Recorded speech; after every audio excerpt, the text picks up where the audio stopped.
નમસ્કાર મિત્રો, એકે આહિર ઓર્ગેનિક ફાર્મિંગ યુટ્યુબ ચેનલમાં તમારું હાર્દિક સ્વાગત છે. મિત્રો, આજે ખાસ કરીને આપણે બતાવવાના કે અંજીર છે.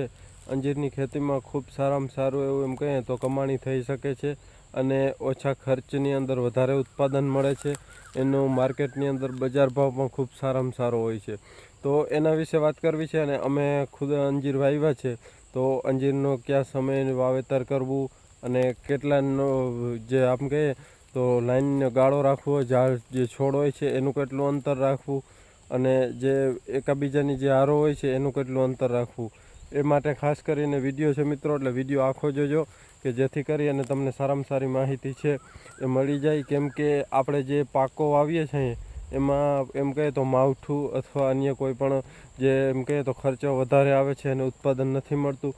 એની સરખામણીએ અંજીરની અંદર છે એ દવાનું પણ જોતી જ નથી અને જે સ્ટાર્ટિંગમાં જ્યારે વાવેતર કરીએ ત્યારે થોડીક જરૂર પડે, બાકી જોતી જ નથી. અને વધારે માહિતી છે એ આખા વિડીયોસની અંદર આપી, એટલે વિડીયો આખો જોવો કે જેથી કરી અને તમને તમામ માહિતી છે એ મળી જાય. તો મિત્રો, તમે આ જોઈ શકો છો આપણે જે અંજીર છે એ આપણે સૌ પ્રથમવાર આપણે વાવ્યા થયુંનો પહેલી વખત જ આ વિડીયો બનાવીએ છીએ કે આપણે સક્સેસ થાય જોઈએ અને પછી જ બનાવીએ.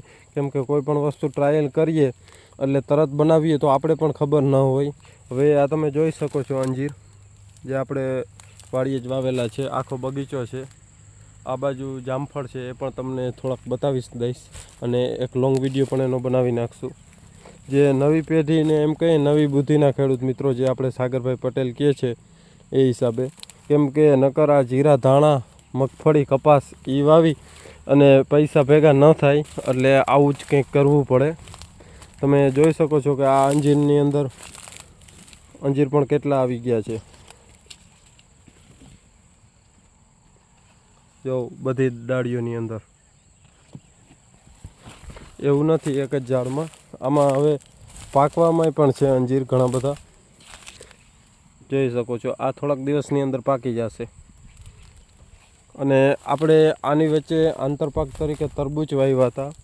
એ હવે સિઝન પૂરી થઈ ગઈ છે થોડો ઘણો માલ, જેની અંદર આપણે કાળા અને જે પટ્ટાવાળા આવે એ છે, એટલે થોડા ઘણા છે. એને હિસાબે થોડુંક આ ખડ છે એ રાખ્યું હતું તરબૂચ મેં, લૂ ન લાગે એટલે આંતરપાક તરીકે પણ તરબૂચ વાવ્યા હતા આની અંદર. એટલે કહેવાનો મતલબ એ કે મિત્રો, આ રીતના જો ખેતી કરશું તો વધારે ફાયદો થશે. હવે આની માહિતી આપી દઉં તો આપણે રોપ લઈ આવ્યા હતા અને ત્યારબાદ આનું વાવેતર કર્યું હતું આપણે 16 ઓગસ્ટ 2025ના રોજ. એને આજે ખાસ કરી અને એમ કહીએ તો લગભગ 8 મહિના અને 8-9 દિવસના આડેગાળે સમય થયો છે. અને તમે જોવું કે આ એક જ વર્ષની અંદર આવી જાય. એક વખત આવ્યા હતા પણ એમાં ઓછા હતા. જ્યારે વાવ્યા અને 3 મહિના થયા હતા ત્યારે 2-3 આવ્યા હતા. હવે કમ્પ્લેટ હજી ચાલુ છે આવવાનું. જોવો તમે પાંદે આવે છે આની અંદર. અને હજી તો આની હાઈટ છે લગભગ 6 ફૂટની આડેગાળે થઈ ગઈ છે. 6થી કદાચ વધારે જ છે પણ ઓછી તો નહીં જ હોય. તમે જોઈ શકો છો આની હાઈટ. અને ખૂબ સારામાં સારું એવું ઉત્પાદન આવશે, કેમ કે આટલો બધો ફાલ પણ આવી ગયો છે અને આનો માર્કેટની અંદર ભાવ પણ મળે છે. અને ગુજરાતમાં બહુ ઓછું પ્રમાણમાં વાવેતર થાય છે. તો જો આ રીતના આપણે વાવેતર કરશું તો ખૂબ સારામાં સારું રિઝલ્ટ મળશે. અને લગભગ અમે એક સંશોધન કરીએ છીએ કે જે આમાંથી જ રોપા તૈયાર કરવાના. તો આપણે આગળ પણ વિડીયો મૂકશું, એટલે આપણી ચેનલને સબસ્ક્રાઈબ કરી લેજો કે સંશોધન કરીને જે રોપા તૈયાર કરશું એ ખેડૂતને વાવવા લાયક થશે કે નહીં થાય એ પણ આપણે ટ્રાયલ કરશું. એટલે એની પણ માહિતી આવશે યુટ્યુબમાં.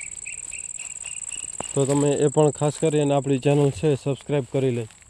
તો મિત્રો, આને 9x9ની અંતરે વાવેતર કરેલું છે. અને આને કોઈ પણ પ્રકારની દવાઓ બહુ જોતી નથી, સામાન્ય જોઈએ છે. જે આપણે વેસ્ટ ડિકમ્પોઝર છે અને અમે પાયાની અંદર વાવ્યું હતું ત્યારે 12 ફૂટના ટ્રેક્ટરથી ખાડા ગાયરા હતા. એ પણ તમે ફોટો જોતા હશો. કે આ રીતના ખાડા ગાયરા અને ત્યારબાદ એને ગાયના છાણથી જે કમ્પોસ્ટ કરેલું ખાતર હોય એનાથી ભરી દીધા હતા અને ત્યારબાદ આપણે વાવ્યું હતું. હવે મિત્રો વાવ્યા હતા અને એની થોડીક ક્લિપ છે એ તમને હું બતાવું એટલે તમે પહેલાં એ જોઈ લો.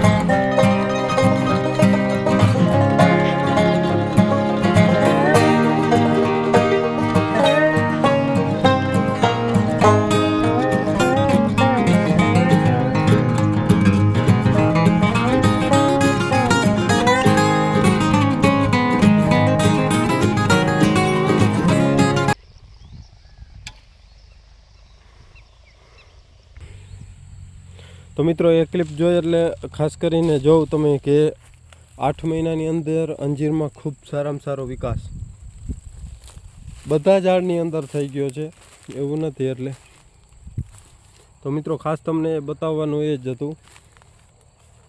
જો હજી તો આમાં ચાલુ છે આગળ આવવું અને હાઈટ પણ ખૂબ સારામાં સારી છે,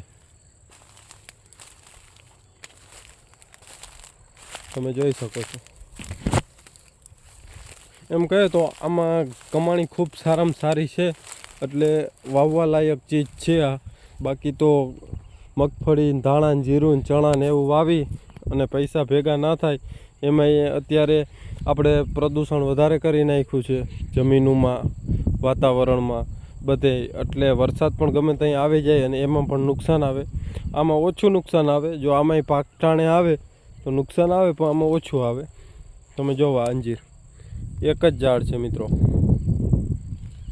આપણી ચેનલમાં જે સાચામાં સાચું હોય એ જ માહિતી આપવામાં આવશે, એટલે ચેનલને સબસ્ક્રાઈબ ના કરી હોય તો કરી લેજો. ઓર્ગેનિક દવાની અને જે આપણે એમ કહીએ તો સારા સારા બગીચા હોય, જે એમ કહીએ તો પૈસા ઓછા ખર્ચની અંદર કમાય એ માટેનો. આમાં તરબૂચ હતા એટલે થોડા ઘણા જે તરબૂચ વેસ્ટ થયા હોય એ છે, બાકીના તરબૂચ ઉતરી ગયા છે. અને આપણે જે આ જામફળી છે એ પણ તમે જો. આનો પણ આખો વિડીયો આપણે બતાવશું કે જેથી કરી અને ખેડૂતને સારામાં સારી માહિતી છે એ મળી જાય. જો આની અંદર પણ ખૂબ સારામાં સારો ફાલ આવી ગયો છે. હવે આનો વિડીયો આપણે નેક્સ્ટમાં બનાવશું. આ જ ખાલી અંજીર છે એના માટેનો જ વિડીયો હતો મિત્રો. એટલે તમને કોઈને પણ વધારે માહિતી જોતી હોય તો આગળ આપણે કીધું છે કે વોટ્સએપ ગ્રુપ છે વિડીયોમાં, તો તમે ત્યાંથી છે ને ગ્રુપમાં જોડાઈ જાજો અને વધારે માહિતી જોતી હોય તો ત્યાંથી તમને મળી જશે. મિત્રો આપણે કોઈ પણ દવાની માહિતી આપીએ છીએ એ પણ આપણે આમાં અનુભવ કર્યા હોય ત્યારે જ આપીએ છીએ. અને એમ કહે તો આનો અંજીર છે એ અમારી દ્રષ્ટિએ ખૂબ સારામાં સારો વિકાસ કહેવાય, આ નબળા ન કહેવાય. જો તો મિત્રો આ જો તમે, મારી હાઈટ 6 ફૂટમાં થોડી ઘણી ઓછી છે, તો એ આ 6 ફૂટ થઈ ગયું છે અંજીર, જે તમે આખું ઝાડ જોઈ શકો છો. તો મિત્રો ખાસ એના માટેનો જ આ વિડીયો હતો. અને આ વિડીયો તમને ગમ્યો હોય તો વિડીયોને લાઇક કરી દેજો. અને અન્ય તમારો કોઈ પણ ખેતીને લગતો અથવા અંજીરને લગતો પ્રશ્ન હોય તો આપણું વોટ્સએપની અંદર એક ગ્રુપ છે, કે ગ્રુપની લિંક વિડીયોના ડિસ્ક્રિપ્શનમાં, ત્યાંથી તમે ગ્રુપમાં જોડાઈ જાઓ અને વધારે માહિતી જોતી હોય તો તમને ત્યાંથી મળી જશે. એટલે મિત્રો ખાસ એના માટેનો જ વિડીયો હતો. આ વિડીયો ગમ્યો હોય તો વિડીયોને લાઇક કરજો, ચેનલમાં ન હો તો ચેનલ સબસ્ક્રાઈબ કરજો. ધન્યવાદ. જય ગૌ માતા.